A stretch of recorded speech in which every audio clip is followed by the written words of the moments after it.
한 주 동안 안녕하셨습니까? 이제 오늘 이제 3시간만 보면은 다 이제 얼굴 보기 이제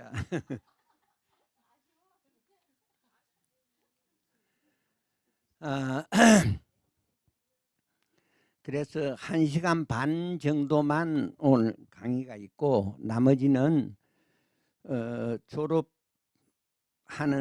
시간이 아마 소요될 것 같습니다. 근데 오늘 이 1시간 반 동안은 가장 발효액을 만들 때 아주 중요한 몇 가지만 여러분한테 알려드리고 질문 받고 이러면 아마 금방 시간이 갈 것 같습니다. 근데 우리가 발효액을 만들 적에 우리 자연의 그 섭리성을 여러분들이 잘 모르고 발효액을 만드는데 기중한 그 행위를 우리가 잊어버리고 있어요. 그래서 우리가 발효액을 만드는데 가장 중요한 것이 우리가 건강하기 위해서 발효액 만드는 것도 건강하기 위해서 이 자리에 여러분들이 오신 거 아니겠어요? 그런데 어떤 식물이든지 식물이 야생초, 그 산야초들이 자랄 때 이 자라는 모든 그 순하고 줄기하고 뿌리하고 열매 이 네 가지를 구분해서 여러분들이 발효액을 만드는데 발효액 중에 가장 중요한 것이 요새 장마고 또 요새 세력이 굉장히 좋게 야생화가 자라고 있습니다. 그런데 새순이 자라는 것을 우리가 산에서 발효액을 만들 때 순을 잘라오지 않아요? 잘라오면은 이거를 물에 씻어서 물을 말려서 이 발효액을 만드는 것이 보편적입니다. 그런데 가장 중요한 거는 물에 씻어버리면은 그 새순 잎 속에 안팎 끝으로 쌓여 있는 중요한 그 성분은 다 씻어내 버리는 거예요. 그렇기 때문에 일반적으로 새순이 올라오는 새순을 잘라서 우리가 발효액을 만들 때는 가끔 비가 오고 이런 날은 깊은 산이나 어떤 계곡이나 정정지에 가서 잘라오는 이 새순은 절대 물에 씻으면 안 돼요. 그 새순 끝풀 속에 갖춰져 있는 성분이 항암 성분이라든지 우리 몸에 좋은 자기가 자라면서 그 기를 갖고 새순이 막 자랄 때 그 표면에 갖고 있는 그 성분이 굉장히 우리가 필요로 하는 그러한 성분입니다. 그래서 그 성분을 우리가 발효액을 만들어서 우리가 먹어줘야만이 정말 우리 몸에 좋은 발효액을 우리가 만들어 먹는다고 생각하면 되는 겁니다.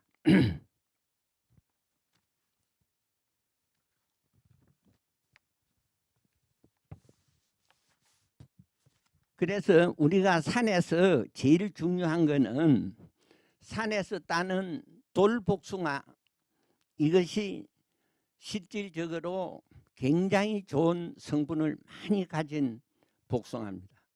근데 여러분들이 산에서 따오는 이 복숭아 보면은 복숭아 가에 털이 뽀얀 끼어 있죠. 그러면 이거를 수세미를 갖고 싹싹 밀어서 매끈하게 해서 이렇게 발효액을 다 담아오 있는 걸로 알고 있습니다. 근데 제일 그 복숭아의 가장 제일 좋은 성분은 그 털입니다. 그 털을 여러분들이 씻으면은 수세미를 갖고 씻으면은 절대 안 되는 겁니다. 물에 담가서 공해 물질이라든지 여러 가지 그 나쁜 물질은 물에 헹궈서 농약 성분이라든지 이런 거는 물에 담가서 흐르는 물에 씻어서 그 성분만 나쁜 성분만 물에 씻으면 되는 거지 그 털을 수세미를 갖고 벗겨버리면은 그 털 속에 들어있는 항생 성분이라든지 우리 몸에 좋은 이로운 그러한 미네랄이 싹 다 벗겨서 없애버리는 거와 마찬가지입니다. 그래서 그걸 씻어버리면은 일반 우리가 농장에서 키우는 복숭아하고 똑같아 버리는 거예요. 우리가 복숭아도 발효액을 담을 때는 반드시 물에 담가서 흐르는 물에 농약 성분이나 그런 성분만 제거하고 털은 씻어버리면 안 돼요. 털을 그냥 그대로 담아야 됩니다. 그래서 그 털 속에 들어있는 여러 가지 그 성분을 우리가 먹어야만이 우리 몸에 좋은 발효액을 만들어서 먹는 결과가 되는 건데 그걸 씻어버리면 절대 안 되는 겁니다. 그러시고 여러분들이 시장 같은 데 가면은 도라지라든지 더덕을 할머니들이 앉아서 껍질로 벗겨서 하얗게 내용물을 만들어서 시장에 가면은 팔고 있죠. 그래서 하얀 그거를 여러분들이 사면서 그 껍질을 얻어오세요. 그 껍질이 알맹이보다 5배의 성분이 껍질 속에 다 들어있는 겁니다. 그래서 그 껍질을 안에 그 속살을 사오면서 껍질을 조금만 얻어오더라도 그 껍질이 많은 양을 깎아야 그 정도 껍질이 나오는 거거든요.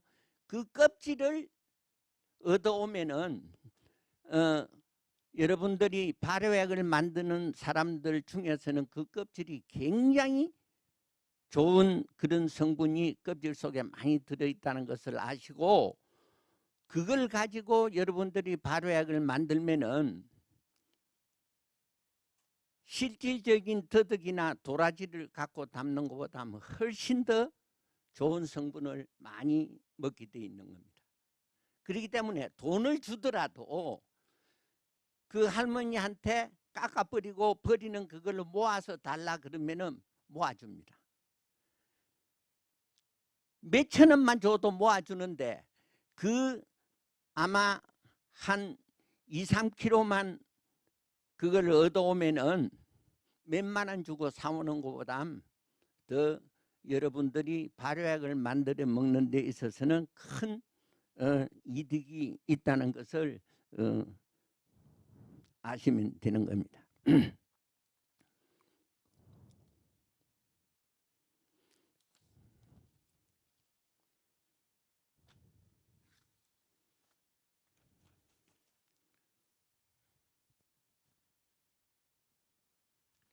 그리고 우리가 발효액도 좋지만은 이 발효액은 너무나 만드는 기간이 길고 뭐 3년씩 여러분들 기다렸다가 발효액 먹으려 그러면은 그동안에 병나서 죽는 사람도 있을 겁니다. 그러니까 그거는 그거고 발효액을 만드는 거는 발효액을 만들어 놓는 거고 그걸 만들어 놓은 대신에 그 기간 동안에 그 성분을 여러분들이 먹어야 될 거 아니겠습니까?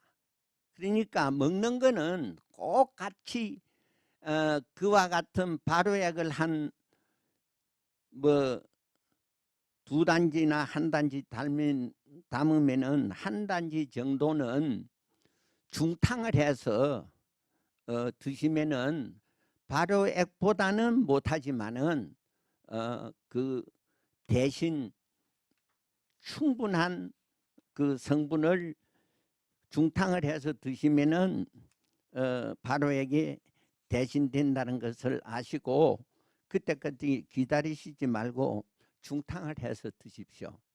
이 중탕은 여러분들이 중탕 온도가 75도 정도 되는데 이 중탕을 전기를 끄지 말고 그 중탕 기계에다가 24시간 1년 12달 꼽아 놓으셔야 돼요. 꼽아 놓고 거기에는 자기가 먹고 싶은 여러 가지 물질을 그냥 씻어서 그 속에다가 집어 넣고 그냥 그 물만 먹으면 되는 겁니다.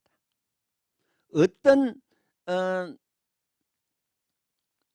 그 산야초라도 그 속에 먼저 그럼 늦게 익은 거 안 익은 거 들어가면 어떻느냐, 먼저 발효가 돼 있는 상태에서 뒤에 발효가 좀 덜 된 게 들어가더라도 아무 상관없습니다. 맛은 뭐 그러면서 한 그 중탕기에 한 3, 40가지 정도 우리 야생화 초물들이 들어가서 그 발효를 같이 이루어내면은 서로 안 맞는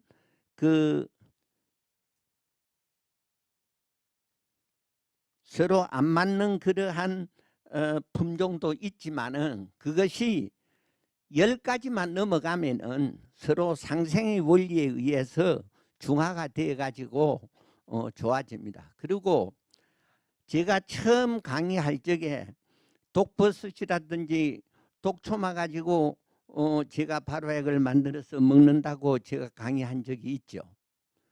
그렇기 때문에 이 독이라는 것은 충분한 미생물이 해결해 주기 때문에 그런 점에 대해서는 조금도 염려 안 하셔도 되는 겁니다. 우리가 이 미생물이라는 이 그 벌레의 역할이라는 것은 대단한 겁니다. 우리가 그 벌레들이 하는 여러 가지 행위에 대해서 우리가 죽을 때까지 뭐 수많은 과학자들이 끝없이 연구해도 정확한 답안을 찾아낼 수 없는 것이 미생물들의 그 운동 역할인 겁니다.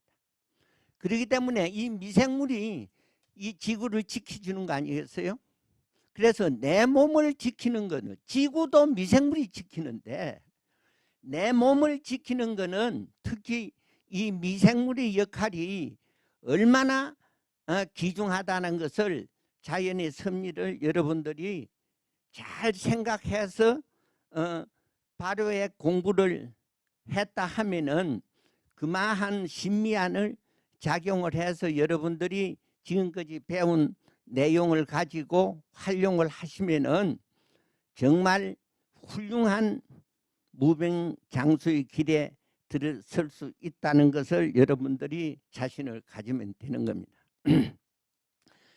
이 미생물이 어느 정도 우리가 눈에 안 보이는 무좀이다, 뭐 어떤 때 음식을 잘못 먹어서 배탈이 난다 하는 이런 모든 행위들이 전체 다 미생물들이 하는 역할입니다.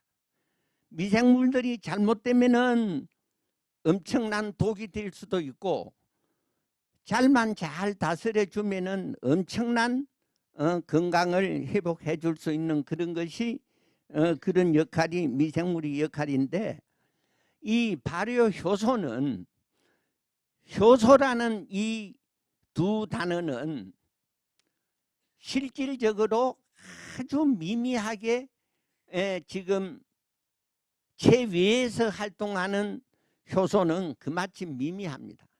전혀 없는 것은 아니겠지만은 아주 미미하게 활동을 하고 있는데 이것이 체내에서 어떤 사람은 어떤 동물 어떠한 식물을 막론하고 체내에서는 이 효소의 작용이 대단하게 활동을 하고 있는 겁니다.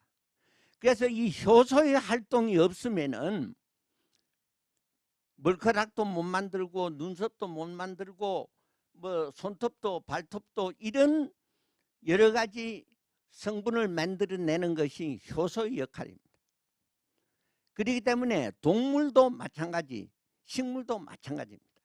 그래서 우리가 식물이 크는 여러 가지 그 과정이나 사람이 우리가 먹이를 통해서 생명을 연장하는 거나 엄밀히 따져보면 비슷해요. 그렇기 때문에 식물을 여러분들이 사랑하고 자연의 섭리를 잘 사랑하면서 자라가는 여러 가지 모습들을 보면서 여러분들이 자기 건강을 지킬 수 있는 이러한 깨우침을 갖게 되면은 무병장수하는 데는 화자가 전혀 없을 기라고 저는 장담합니다. 이 대체적으로 우리가 살아가는 데 있어서 여러분들이 이 자리에 제 강의를 듣고 있지만은 실질적으로 자연의 원리를 여러분들이 저한테 배워간다면은 그거 이상 더 큰 공부는 없으리라고 저는 생각합니다. 여러분들이 집안에서 민들레 한 폭이라든지 아날말로 베란다에 더덕 한 포기를 키우더라도 그 원리가 어떻게 크고 어떻게 생리작용을 해서 추나추동을 지나가는 그 과정을 살펴서 보면서 자기 건강과 견주어서 노력을 하면은 어떠한 병도 치유할 수 있는 자신감이 생기게 되는 겁니다. 이게 농약이라든지 어떠한 그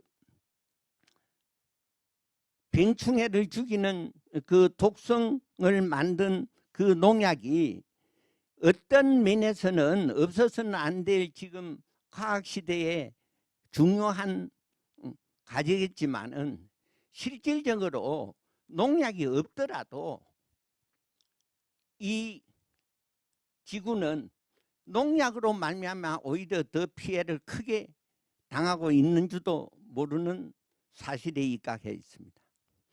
우리가 먹는 모든 음식은 지금 비가 오고 장마가 지고 할 요때 그 자라는 여러 가지 싱싱한 그런 풀들은 발효액을 만들 때 있어서 안 되는 식물은 한 가지도 없습니다. 어떤 풀도 다 되는 겁니다.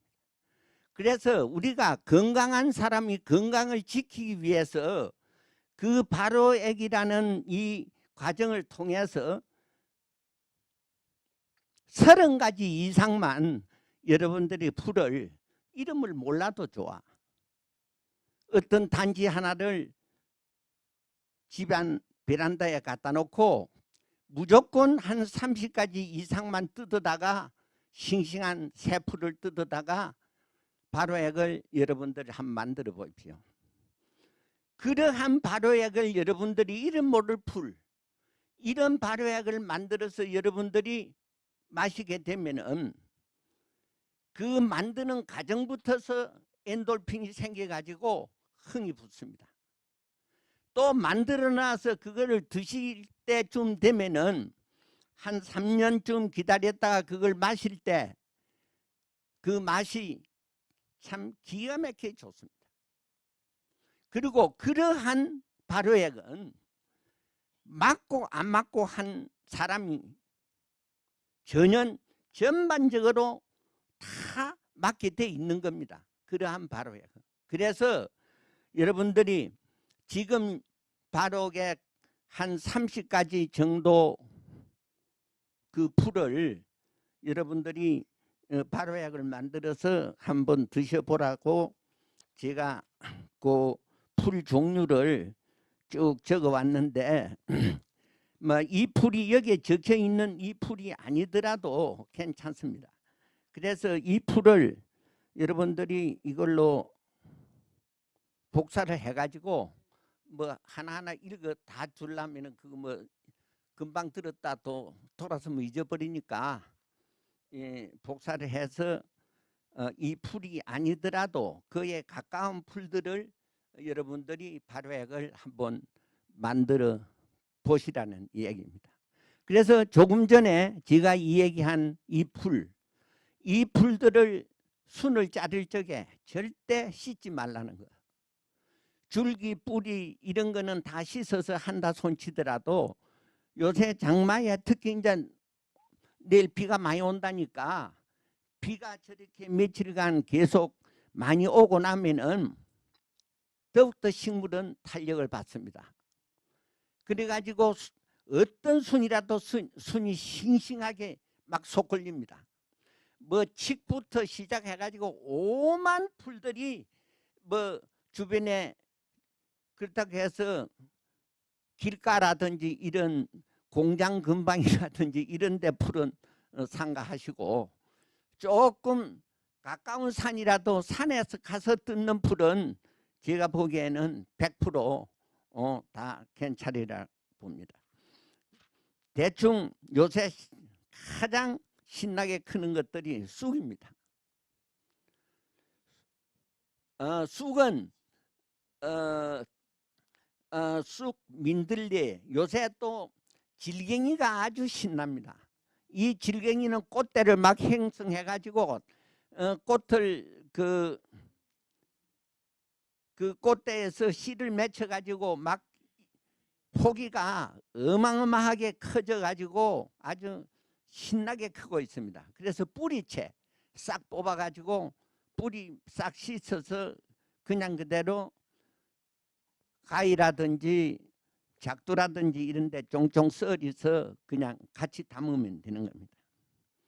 그리고 망초, 요새 꽃대가 올라와 가지고 신나죠. 망초는 꽃만 꽃대 약 한 30cm 밑으로 잘라서 그냥 사용하면 되는 겁니다. 그리고 칡은 이파리 붙어서 그 순까지 사용하면 되고요. 달맞이 꽃도 뭐 그는 뿌리채, 뭐 달맞이 꽃은 야생초 중에서도 아주 귀중한 야생초 중에 하나고 달맞이 꽃은 쏙 뽑아 가지고 뿌리채 씻어서 사용하면 되는 겁니다. 그리고 새비름은 말할 것도 없고 소리쟁이도 그렇고 엉겅퀴, 쓴바귀, 비름, 참비름, 며느리 미식갱이 풀이라고 여러분 아시죠? 예? 근데 이 며느리 미식갱이 풀은 참말로 대단한 성분을 가진 이 풀입니다. 이 풀은 요사이 저희 농장에 제가 키우고 있어요. 이거를 키우고 있는데 이거는 지금 열매가 맺습니다. 지금 열매가 푸른 빛깔로 지금 맺어져서 막 달리고 있는데 보니까 이제 저것이 보라색으로 변합니다. 근데 완전 보라색으로 변했을 때는 그 성분 장치가 안토시아닌이 엄청 많이 함유돼, 뭐 요새 브루베리라든지 외국에서 들어온 여러 가지 열매 있죠. 그런 거는 될 바도 아닙니다. 그러한 풀이기 때문에 이 풀은 여러분들 그 산 같은 데 가보면은 소나무라든지 뭐 아카시아 나무라든지 이런 데 줄기를 타고 자라고 있을 겁니다. 근데 그거를 이제 이 뿌리는 형편없어요. 그러나 뿌리 이상 줄기까지 싹 걷어서 그 열매까지 같이 이렇게 걷어, 그러면 그 걷을 때는 반드시 장갑을 끼워야 됩니다. 잘못 걷을 때는 손을 완전히 헤쳐버립니다. 가시가 너무 많아가지고 이거를 걷어다가 쫑쫑 썰어서 바로에게 같이 바로를 시키기 바랍니다. 그리고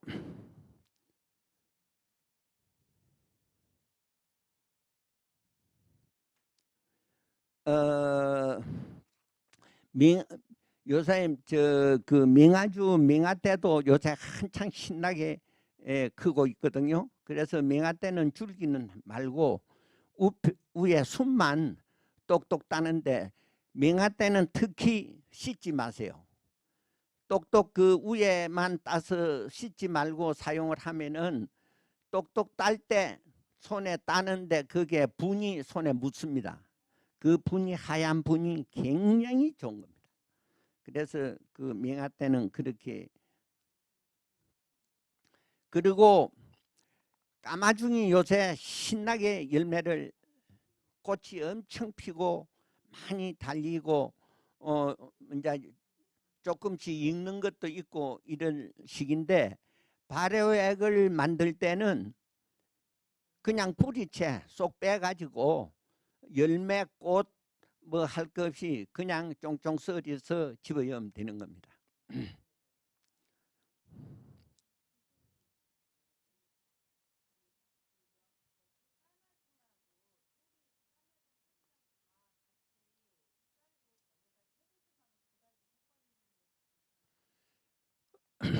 괜찮습니다.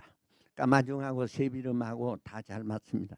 그런데 가급적이면은 한두 가지만 이렇게 하지 말고 야생초는 여러 가지로 같이 수십 가지를 같이 이어서 만드는 거예요. 그리고 만들다가 이 몇십 가지 정도 하면 20가지나 24가지나 한 30가지 정도 만들어서 그 이상 더 만들 게 없으면은 사과 껍질도 씻어서 넣고 귤 껍질도 씻어서 넣고 오만 우리가 먹다가 그 깎아서 버리는 이런 거 있죠. 종류별로 한 종류를 절대 많이 넣지 마십시오. 많이 넣으면은 절대 실패합니다. 그렇기 때문에 양이 많다 해서 절대 구하기 수울다 해서 수울한 걸 많이 넣지 말라 이 얘기예요. 열대게 이 대충 이 단지 크기가 얼만데 내가 한 주먹이나 두 주먹 정도 종류별로 30가지를 넣으면은 가득하겠구나 하는 그러한 생각을 하셔가지고 종류별로 집어넣으면 되는 겁니다. 그래서 이 그와 같은 그 30가지 이상 들어가는 발효액을 여러분들이 그런 발효액을 여러분들이 잡사 보시지도 안 했을 분들은 이것을 만들어 가지고 3년 있다가 드실 때 제 생각을 하게 될 겁니다.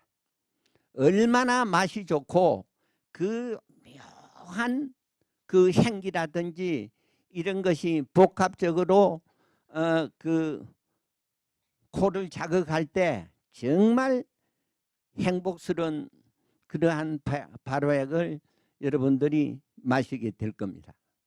그렇기 때문에 이 발효액이라는 것은 미생물의 그 역할이기 때문에 어떠한 것도 한 종류가 많이 담을 때는 문제점을 야기할 수가 있겠지만은 절대적으로 30가지 이상 이렇게 100가지 정도 발효액을 만들 때는 아무 상관이 없다는 것을 아시고 산에 가서 때로는 그 장마 되면은 버섯이 굉장히 독버섯들이 아름답게 핍니다.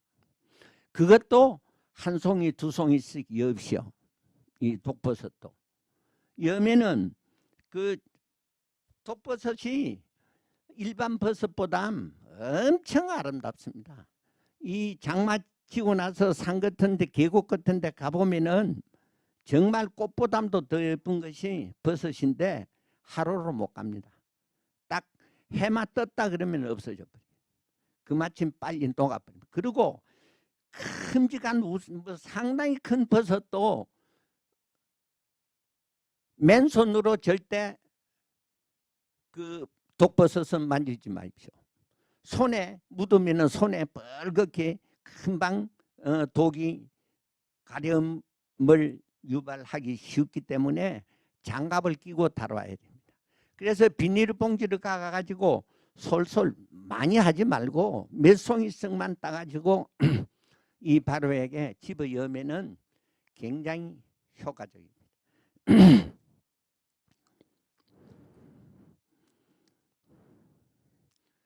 그리고 그 새순 씻지 말라는 거 여러분들이 잘 그 기억을 하셔서 잘 관리를 하시기 바랍니다.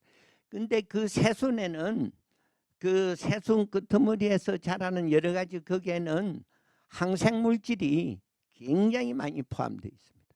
그리고 성장 호르몬이 엄청 많이 내표되어 있는 것이 새순들입니다. 그래서 이 성장 호르몬을 잘 그 발효액을 만들 때 새순만 똑똑 따가지고 발효액을 만드시는 분들도 있습니다. 근데 그거는 아는 풀만 그렇게 새순만 따가지고 드시면은 특히 수험생이라든지 어린 아이라든지 굉장히 그 신경을 많이 쓰고 항상 성장하는 이러한 젊은이들한테는 그 성장 호르몬 발효액을 드시게 하면은 아마 굉장히 좋을 걸로 사료됩니다.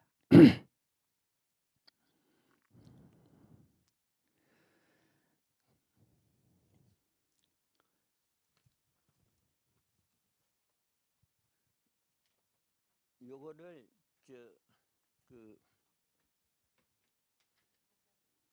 요것도 복사를 하고 요 세 개 다 복사를 해야 되니까 이걸 강의하고 같이 복사를 하세요. 가만히 있어. 요거 세 개를 같이 하지 뭐 조금 기다렸다가.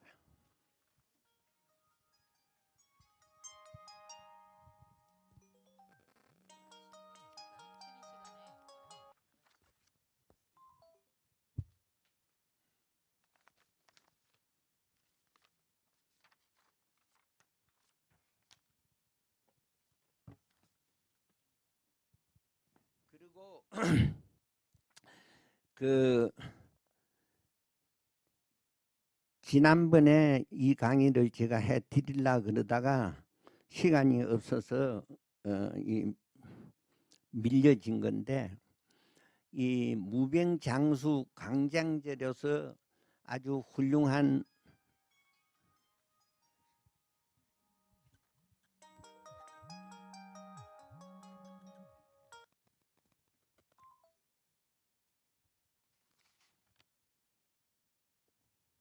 무병장수 강장제로 훌륭한 그 발효액은 무엇이냐 할 것 같으면은 그 연 있죠, 연. 근데 연도 여러 가지 연이 많은데 특히 백년이 굉장히 좋습니다. 그래서 여러분들이 백년을 구하려 그러면은 뭐 뿌리에 백년이라고 써 있는 것도 아니고 이 구하기가 굉장히 힘이 듭니다. 그래서 여러분들이 이 백년 발효액을 만들 때는 동아리가 단체로 주문을 하면은 쏟지 않고 제대로 백년을 구할 수가 있는 겁니다. 그래서 우리나라 이 백년 집산지가 전라도 무안에 약 한 30만 평 정도 그 무안에 백년 밭이 있습니다. 그래서 우리나라에서 백년 생산을 그 국가 시책적으로 그 재배하는 것이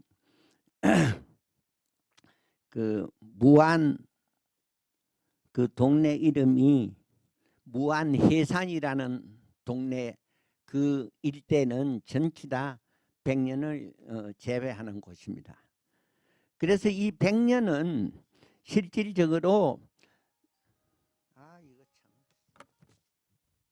그래서 이 백년은 백년을 가지고 우리가 왜 백년 이 특히 연은 여러분들 시장에서 파는 하얗게 그 가공된 이 연들은 족보가 뚜렷지 않기 때문에 함부로 사 잡수면은 굉장히 오히려 피해를 볼는지도 모릅니다. 왜냐하는 것 같으면 이 백년은 아니 백년이란다 일반 년은 이것이 중금속을 엄청 좋아하는 식물입니다.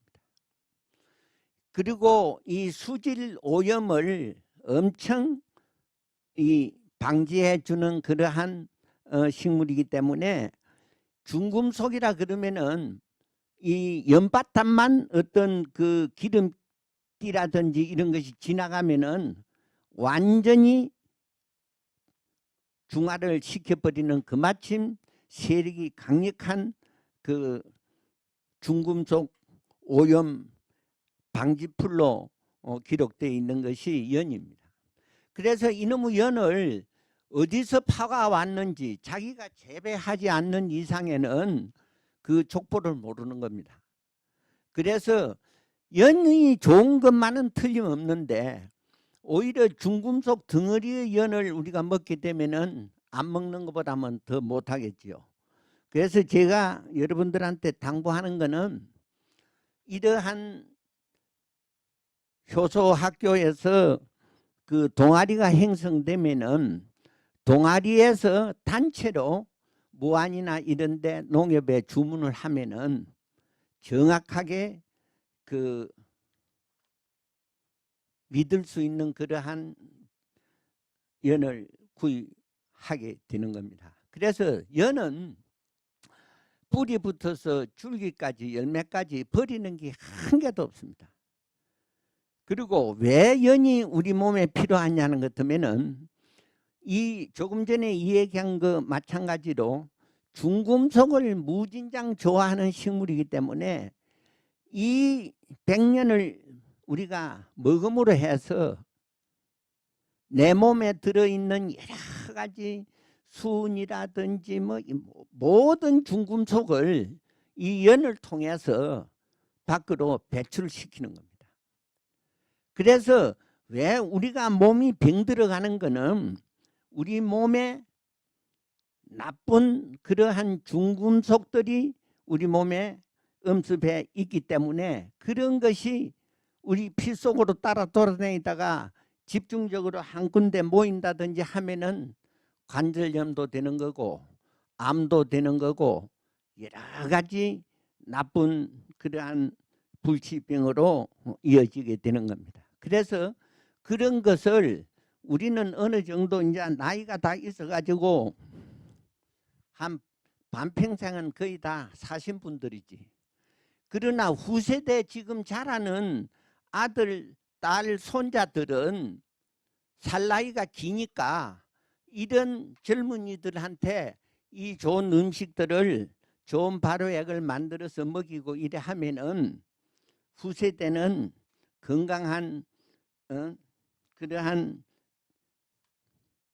자손들을 남겨줄 수 있는 그러한 좋은 방법도 되리라고 생각을 합니다. 그렇기 때문에 우리가 좋은 음식 하는 거는 꼭 뭐 맛이 있는 게 좋은 음식이 아니고 우리 몸에 들어있는 여러 가지 병행균을 훑어내고 무병장수할 수 있는 그러한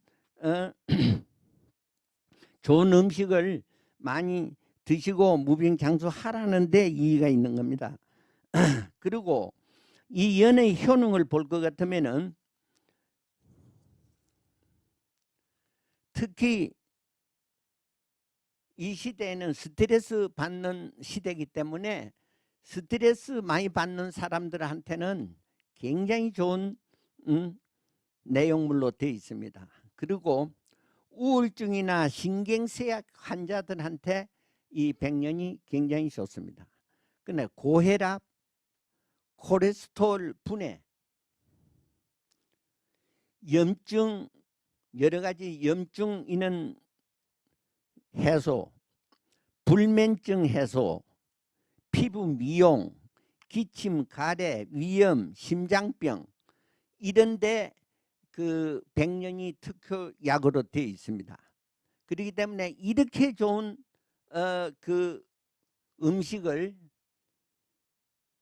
알면서 우리가 이런 것을 발효액을 만들어서 못 먹는다면은 이거는 그 우리가 효소 공부를 안 한 거와 마찬가지가 되기 때문에 이러한 좋은 그 소재를 가지고 여러분들이 공동 구매를 해서 발효액을 한 단지씩 만들어 보시기 바랍니다. 그리고 이 그 연은 요리법이 엄청 많아요. 과자도 만들 수도 있고 뭐 주스도 만들어 먹을 수도 있고 이걸 가지고 장아찌도 만들어 먹을 수 있고, 그러니까 이 연을 가지고 뭐 죽도 끓여 먹을 수 있고 밥도 해 먹을 수 있고 안 되는 음식이 없어요. 이 뿌리를 가지고는. 그래서 연뿌리나 또 특히 그 연밥 같은 거는 연 열매를 가지고 찹쌀밥을 해 놓으면은 또 맛도 기가 막히고, 또 연 열매가 아니더라도 연을 잘게 썰어서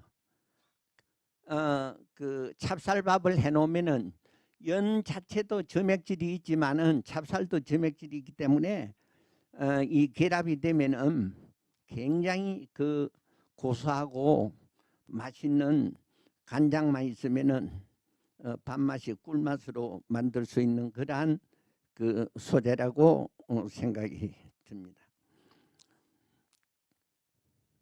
그리고 이 연은 항생 물질이 굉장히 많이 들어 있습니다.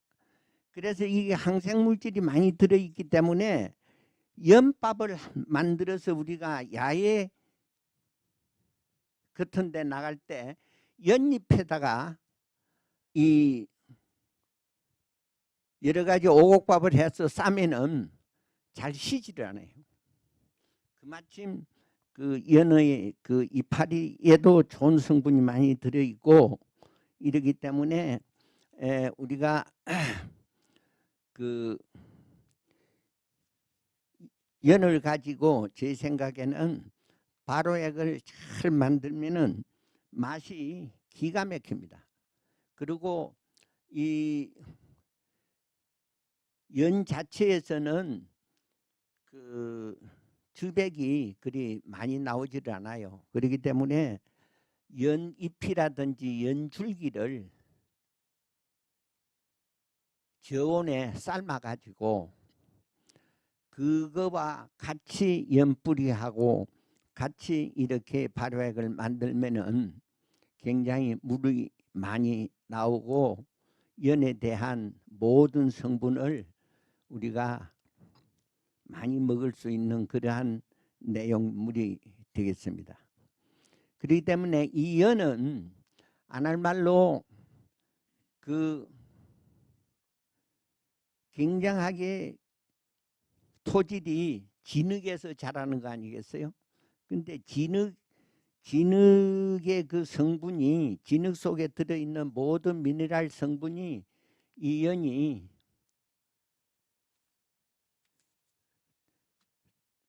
다 먹기 때문에 건강에 굉장히 좋습니다.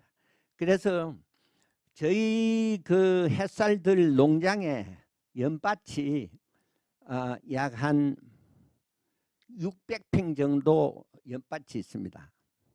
근데 작년 가을에 저거를 작업을 하려고 내가 기획을 했다가 거기 그 연밭 안에 고기가 한 대종류 고기가 아마 그거를 물을 퍼기 시작하면은 그 붕어라든지 잉어라든지 가물치라든지 이런 것이 내 생각에 한 10가마이는 나올 거예요. 지금도 이리 가만히 보면 이거 그게 우리 일시키는 중국 애들은 대창을 만들어 가지고 고태 이런 걸 팍 찔러 가지고 잉어라든지 가물치를 내 구워 먹는 걸 여러 번 봤어요. 그마침 고기가 맑은 날은 보여요. 이리. 근데 뭐 붕어 같은 이런 거는 말할 수 없고, 그마침 거기에 지금 고기가 한 번도 고기를 사육기만 사였지 잡아본 적이 없어. 그렇기 때문에 올 가을에 저거를 퍼가지고 뜻이 있는 사람들은 저거 퍼가지고 반타작 하면 돼. 반트는 연이고 고기고 가가고 반만 우리 주면 돼. 예?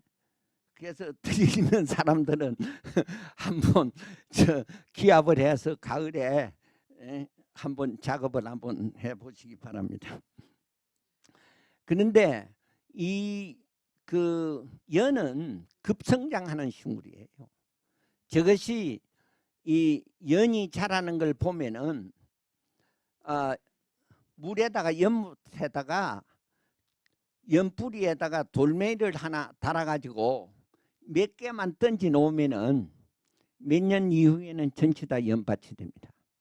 그마침 이것이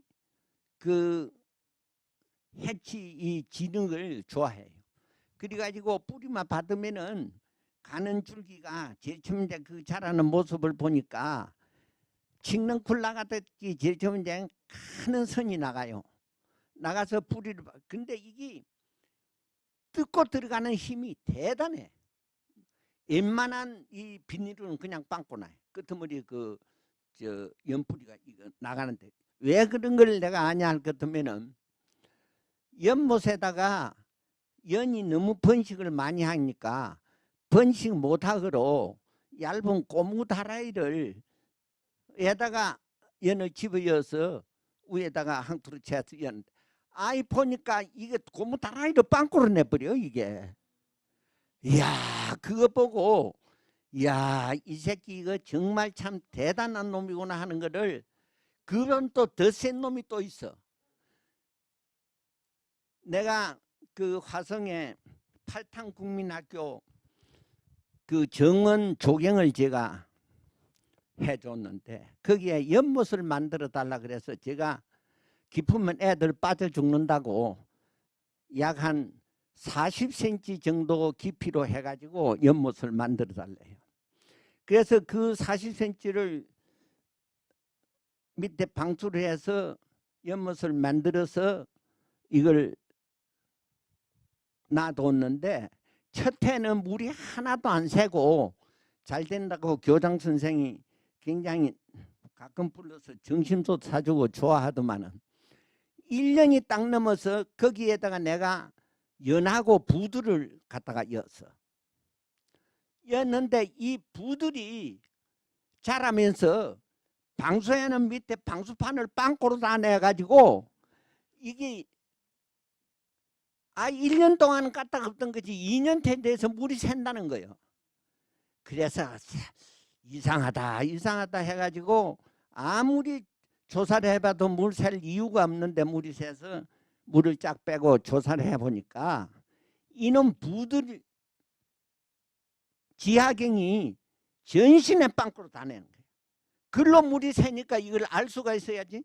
그래서 부들을 이거 연못에 열 때 방수판으로 콘크리트 들어가 한 거는 괜찮겠죠. 그러나 방수판을 가지고 이 방수를 해서 연못을 만든 거는 절대적으로 연이라든지 부두를 고무다라이도 두꺼운 걸 사용을 해야지 얇은데 사용하면은 방수해 놓은 것을 완전히 조져버리니까 그 점을 여러분들이 혹시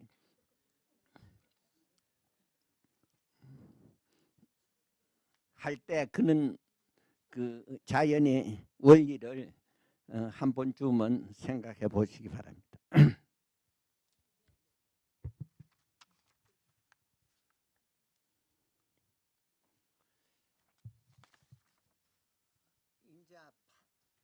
시간이 30분 안 남았으니까 쉬는 시간 없이 연달아 해버리는 게 낫죠? 쉬어요? 그러면 조금만 한 5분만 쉬고 하는 겁니다. 10분 쉬면 시간이 없어요. 여러분들한테 알려주고 싶은 거는 엄청나게 많은데 시간도 이제 없고 나를 만나려면 이제 또 전화를 해야 되고 약속을 해야 되고 여러 가지 절차가 이제 필요하니까 지금 얼굴 맞대 놓고 있을 때 뭐 정말 몸이 아파서 해결 못해서 죽을 지경이다 하신 분이라든지 또는 의문점이 많은 그러한 질문이라든지 이런 거를 제가 질문을 받고 이 강의를 끝내고자 합니다. 예.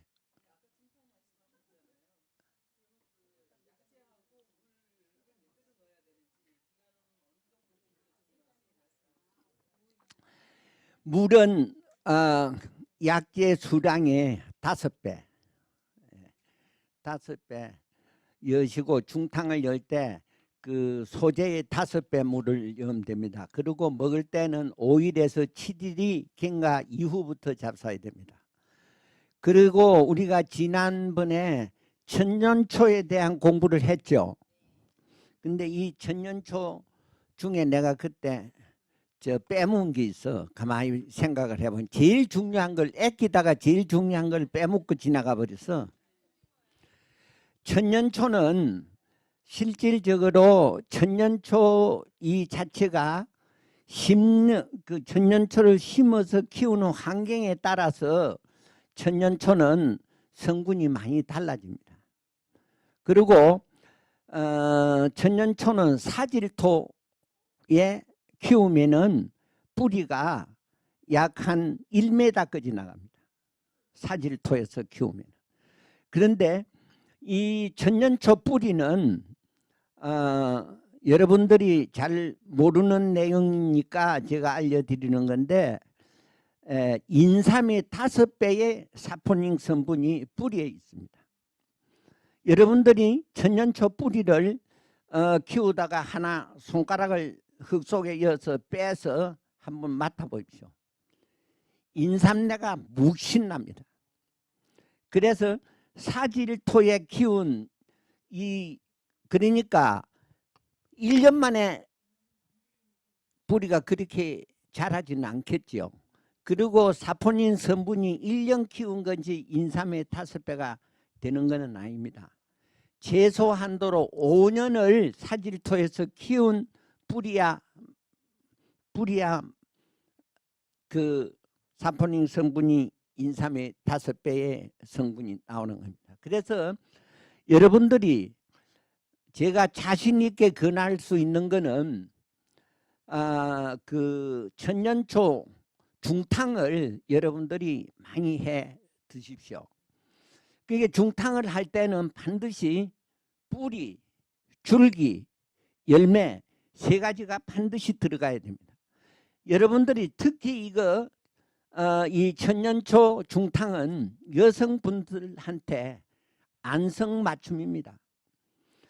특히 이 중탕을 계속 드시면은 천년초 중탕을 계속 드시면은 갱년기가 없어져 버립니다. 그리고 머리가 아프다든지 혈액이 순환이 잘 안 된다든지 골머리가 띵하다든지 몸이 무겁다든지 아침에 일어날 때 일어나기 힘들다든지 이런 분들은 천년초를 6개월만 중탕을 딱 드시면은 100% 해결이 다 됩니다. 그리고 6개월 정도 아침 저녁 한 잔씩 드시는데 6개월 동안 드셔가지고 그러한 문제가 해결이 안 되면은 저한테 오십시오. 내가 책임집니다. 그마침 그 천년초의 성분은 그 여성분들한테 잘 맞습니다. 얼마 전에 천년초 강의를 할 적에 천년초를 양치질 하면은 잇몸 염증이 없어진다고 그랬죠. 그래, 열심히 천년초를 가지고 드시면서 양치질을 하면은 절대적으로 잇몸 염증은 100% 해결이 됩니다. 그리고 그러한 분들이 한두 분 있는 것도 아니고 여러 사람을 저는 봐왔고 제 시킨 대로 해가지고 나은 분들이 제 주변에 여러 분 있습니다. 근데 그러한 그 신뢰를 봐서 제가 자신 있게 얘기하는 겁니다.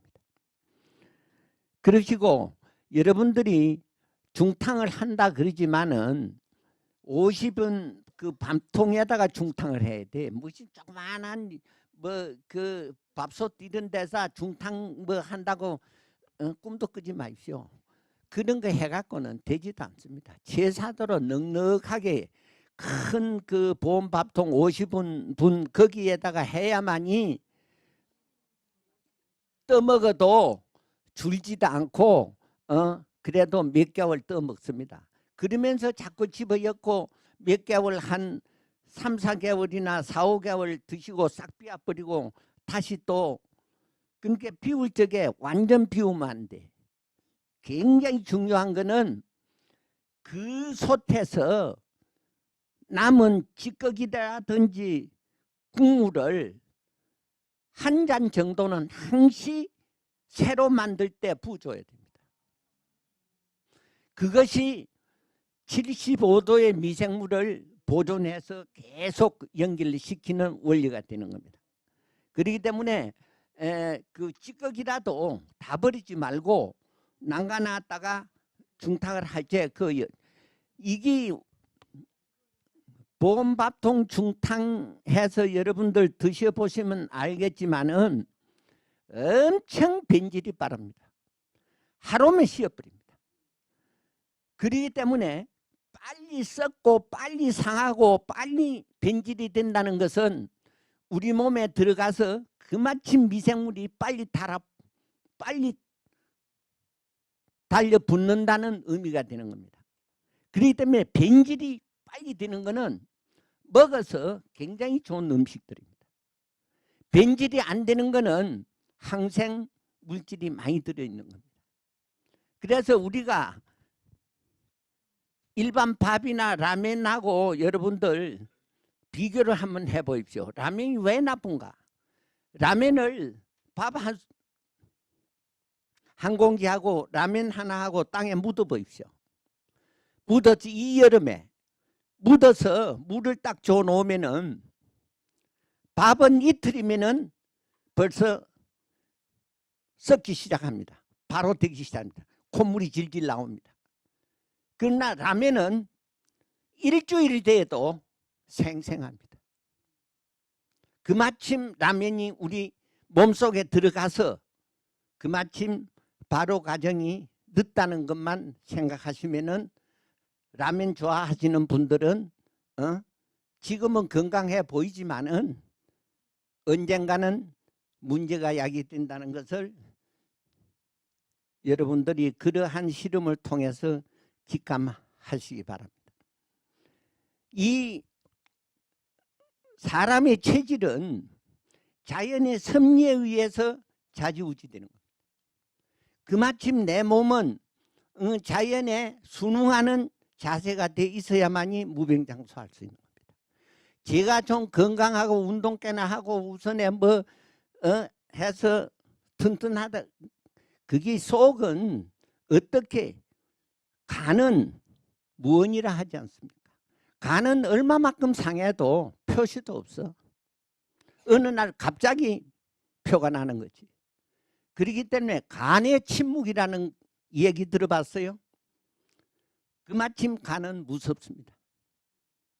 그렇기 때문에 여러분들이 모든 행위를 할 때도 간을 잘 위해주는 행위를 해야 돼요. 간이 얼마나 중요하다는 것을 여러분들이 아파보면 알아.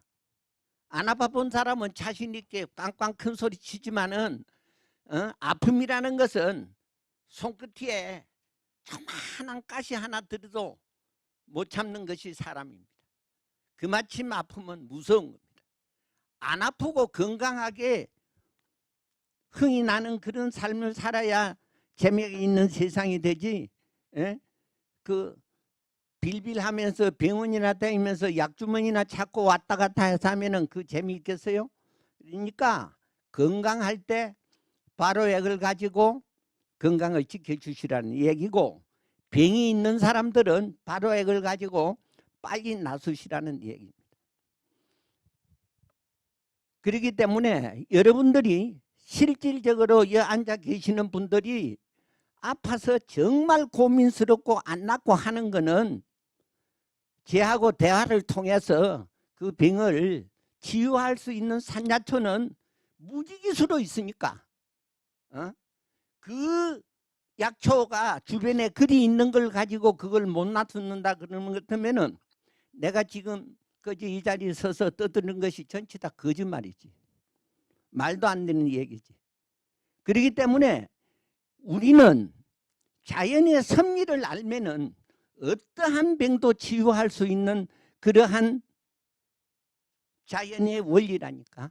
그 원리를 여러분들이 활용을 하면은 밥 하나를 지어 먹더라도 그냥 지금까지 옛날부터 내려오는 전례에 의해 가지고 물 붓고 전기 스위치 꼽아서 팔팔 끓이면은 그게 밥인 줄 알지만은 지금 이 시대에 있어서는 그게 밥이 아니다 이 이야기지. 그런 식으로 살면은 안 된다는 얘기예요. 전기 스위치 꽂고 쌀 팔팔 끓여서 불아 가지고 그냥 뭐 맛있는 반찬하고 그냥 이런 시대는 과거 우리 못 먹고 못 살 때 맛있는 거 찾는 그 시대의 생각이지, 지금은 맛있고 먹고 이거 이전에 내가 죽는 순간까지 병 안 나고 남한테 빌빌거리는 모습 안 보이고 무병장수할 수 있는 이런 자세의 모든 식생관을 개선해야 된다는 얘기죠. 이 발효액이라는 것은 뭐 어떤 교수는 뭐 설탕물이다 개 같은 소리를 하지만은 실질적으로 이 설탕물이 없으면은 우리는 죽은 지 오래입니다. 설탕은 왜 설탕이 중요하냐? 설탕은 미생물의 밥입니다. 미생물의 원료다 이 말이야. 미생물을 키우는데 그게 필요한 거지. 내가 설탕 못 먹어서 뭐 죽은 귀신이 있습니까? 그렇기 때문에 미생물을 키우는 데는 설탕 이상 더 좋은 게 없는 거예요. 그러니까 더 좋은 거는 있지. 꿀이나 오리고당이나 조청이나 물엿이나 여러분들 이러한 거를 머릿속에서 잘 활용하면은 설탕보다는 한 단계 업그레이드 된 것이 그러한 물질들입니다. 그러한 물질을 가지고 그거를 미생물을 먹이로 해서 여러분들이 발효액을 만들어서 드시면은 월등히 효과적이고 더 행복한 발효액을 만들 수 있다는 얘기죠. 그리고 또 아파서 신경질 나는 사람들이 있으면은 질문해 주세요. 내가 그 답을 잘 연구해서 이 자리에서 못하면은 연구해서라도 내가 해결해 드릴 테니까.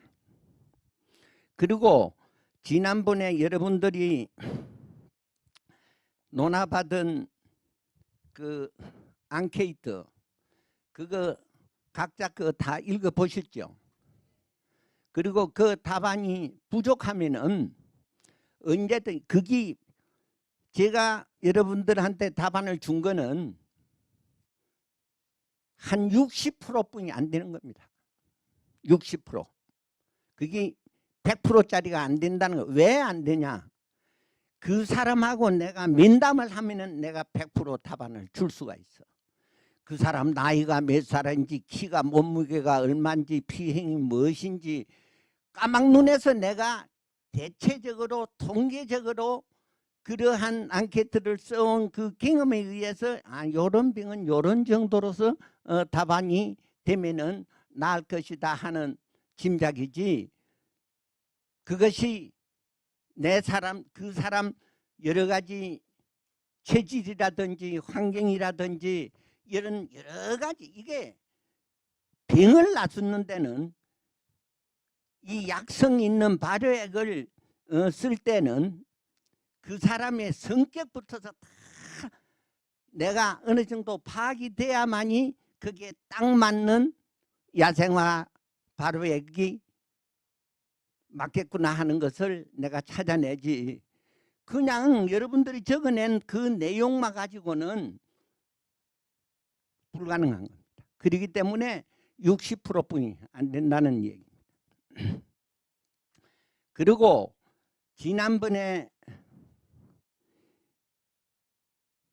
식초공법 얘기 들으셨죠?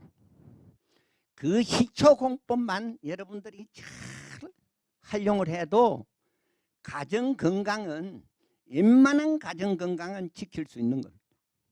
그마침 이 식초는 우리 몸에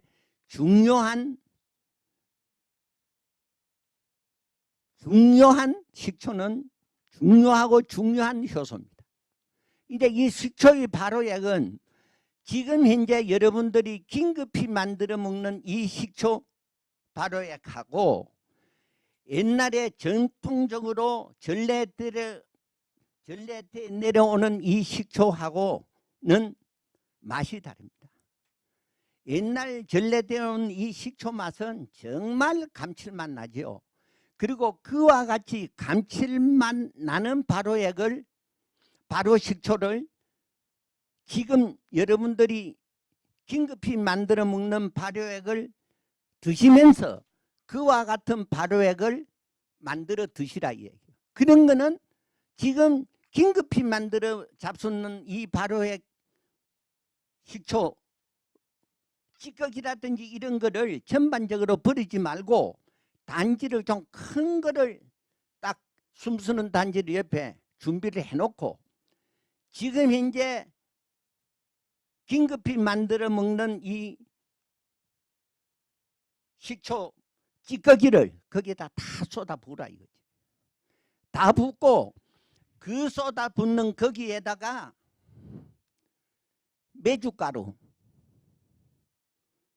메주가루하고 누룩가루, 이 두 가지는 잘 발효가 돼야 되는 겁니다. 발효가 안 된 걸 쓰면은 오히려 더 마이너스가 됩니다. 노랑이 잘 뜬 메주가루, 누룩가루를 똑같은 비율로 분쇄를 해서 가끔 그와 같이 쏟아가지고 어느 정도 차오르면은 메주가루를 위에 좀 그 가루를 흩어주라. 흩어주고 설탕 조금 흩어놓고 이렇게 차곡차곡 한 1년이나 1년 반이나 이런 기간을 통해서 한 단지가 딱 되면은 가끔가다 시중에 나오는 정통 막걸리가 아니더라도 강화 인삼 막걸리라든지 국내에서 이름 있는 포천 막걸리라든지 이런 거를 한 병씩 사다가 뚜껑 따고 그 위에 뿌려주라. 뿌려주면은 기가 막힌 정통 식초만큼은 안 돼도 그 사촌 정도는 맛이 기가 막힌 식초액을 만들 수가 있습니다. 그와 같이 긴급 식초와 전통 식초의 차이를 생각하면서 여러분들이 발효액을 만들어서 드시면은 가정 무병장수하는데 차질 없는 건강지킴이가 될 것으로 믿어 의심치 않습니다. 그렇기 때문에 이 식초의 발효는 정말 가정에서 없어서는 안 될 중요한 발효액입니다. 여러분들이 이 효소학교를 통해서 그 한 가지만 제대로 배워도 이 학교 오늘 졸업 때까지 공부한 가치가 충분히 있으리라고 생각합니다. 이걸로 강의 시간이 다 되고 이걸로 제 강의는 종강을 하겠습니다. 이상입니다.